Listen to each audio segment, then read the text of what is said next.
what I do is very important because I was in their shoes. Julia knows how hard it is to plan for college.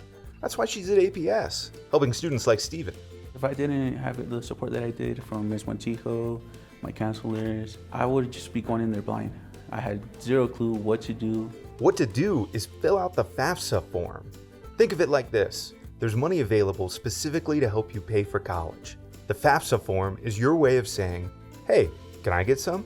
They could get money to go to college for free. What I mostly learned was that there's more opportunities for you instead of just having to dig into your pocket. FAFSA won't even have you digging into your pocket. It's free. So go ask your school's college and career advisor for help. They're literally happy to do it. Well, what makes me really happy is knowing that you have made a difference, to know that they didn't have to get in student debt. That makes me very happy. It would mean a lot, man, because it would be accomplishing all my dreams. And especially if I do it at a young age, it'd mean that I've done something big, not just for myself, but for my family.